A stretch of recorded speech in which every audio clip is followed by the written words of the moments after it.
In this video, we're going to be looking at graphing a parabola of the form y is equal to ax squared plus bx plus c. We're going to have two different methods to do this. First, we're going to complete the square to find the vertex, and then we'll use a shortcut to find the vertex. Okay, let's look at this. So in order to complete the square, which I have a full video on if you want to see that, you would need to add b divided by 2 squared, and then subtract b divided by 2 squared. Okay, so this, once you add this thing in, this stuff will factor. Okay, that's what you're doing when you add this b over 2 squared. But since you added it over here, you have to subtract it or else you're changing the whole problem. Okay, and once you get done, you'll end up in this form. And if you're not very familiar with completing the square, you might want to go watch my video on that to get better acquainted with that.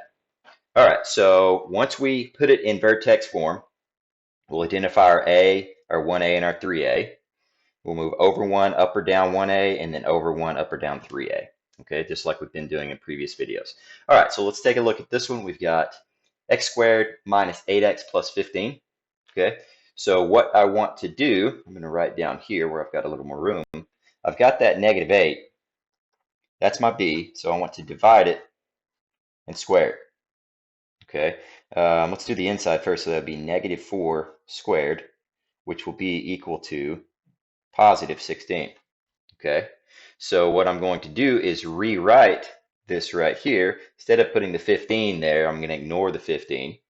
Okay, and I'm going to rewrite it as y equals x squared minus 8x. Now I'm going to put this number in there, plus 16.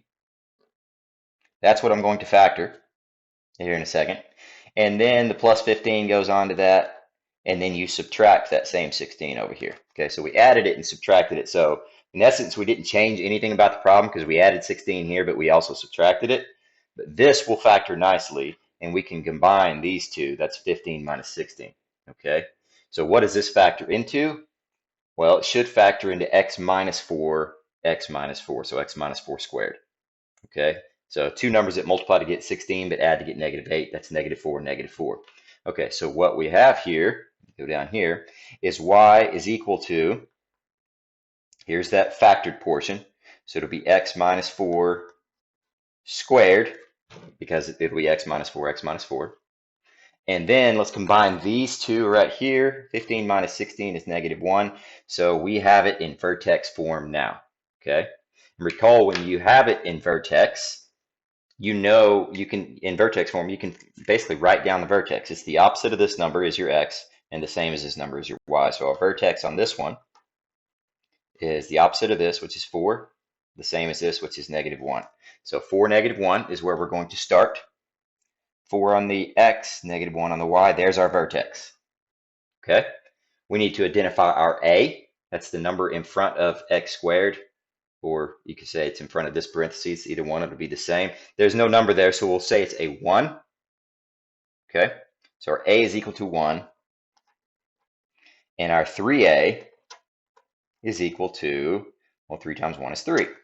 Okay, so here's what we're going to do. Go to the vertex, and it says move over 1 and then up or down a. Since it's positive, I'll move up. So over 1 up, over 1 up. We'll do both sides of the parabola because this, remember, the vertex is your axis of symmetry. So everything on the left looks the same as everything on the right. Okay, and then we'll do it again, except this time we'll go up 3. So over 1 and then 1, 2, 3, over 1, 1, 2, 3. Okay, and it looks like we have our parabola. That's enough to graph it. And there it is. Okay, let's take a look at this next one. Okay, we want to figure out how to complete the square. So we take this number in front of x, that's the b, and we divide it by 2 and square it. The inside of that would be what? 2. 2 squared is 4.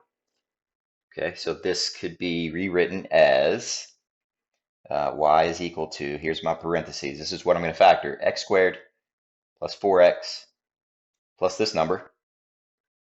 That should factor into a perfect square. Looks like x plus 2, x plus 2.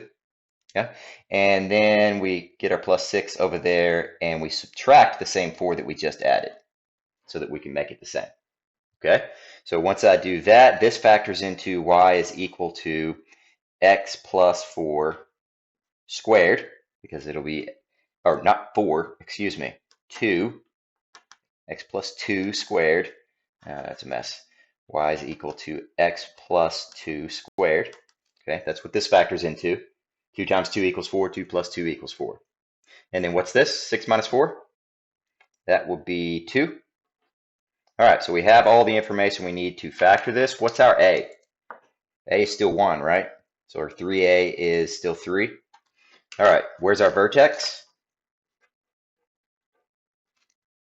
Opposite and same, right? Opposite of this one and the same as this. So that would be negative 2, 2.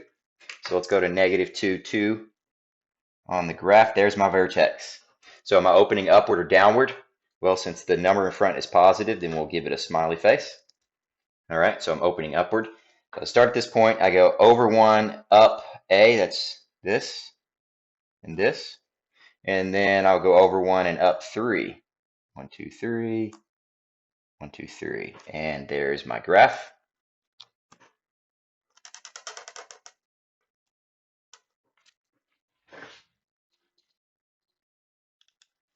Okay, on these next two problems, we're going to still find the vertex. We're just going to use it in a different way. Okay, so when you're of the form ax squared plus bx plus c, which this is, the signs don't really matter, you can find the vertex using this. So you got to label your a, b, and c, and you can find the vertex using this, negative b over 2a, and whatever that answer is, you plug it into the function, and it'll give you the y value. Okay, so for this one, our a is the number in front of x squared, that's 1. B is in the number in front of x, so that's negative 10. And it doesn't look like we need C on this problem, so I'll leave it off. Okay. So the x-coordinate of the vertex is this. Let me write this over here, vertex. The x-coordinate is negative b over 2a. So that would be negative 10. Oh, negative 10, because this is negative and the formula is negative. And then over 2 times 1. Okay, so let's figure out what that is. Negative 10 would be 10 over 2. 10 over 2 is 5. So that's the x portion of the vertex. Okay, and now we take that portion, plug it into the function, and we get the y portion. So running out of room here, let me go down here. So I'll plug in that 5 into the original function. This is the x portion of the vertex. I need to find the y, so I need to plug in my x to get my y. Okay, so y is equal to 5 squared minus 10 times 5 plus 28. Okay, so that will be 25 minus 50 plus 28, which should end up being 3. Okay, so our vertex is 5, 3.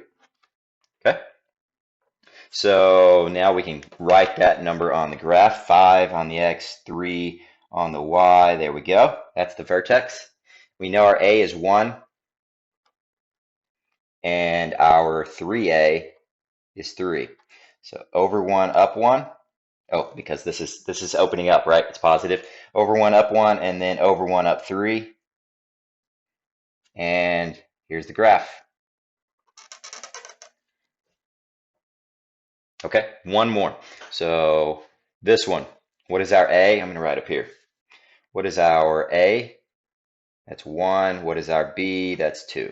Okay, so negative B over 2A, that's x is equal to that, right? X is equal to negative B over 2A, so negative 2 over 2 times 1. Let's see, that would be negative 1. Okay, so that's the x-coordinate of my vertex. To find the y-coordinate of my vertex, I have to plug that in. So f of negative 1 is what I'm plugging in. So I'm plugging that in place of x. So negative 1 squared plus 2 times negative 1 plus 3. So just like last time, I'm finding the answer this way with the negative b over 2a, and I'm plugging in that number I found into the function, just like I did with the 5 over here, right? Plugged it in and we got a 3. Now I'm plugging in the negative 1. Let's see what we get. That's 1 minus 2 plus 3. Okay, so that's 4 minus 2, which would be 2. So the y-coordinate of the vertex is equal to 2. So our vertex is -1, 2. Okay, so -1, 2, here it is. And our A was 1. Our 3A was, I wrote 3.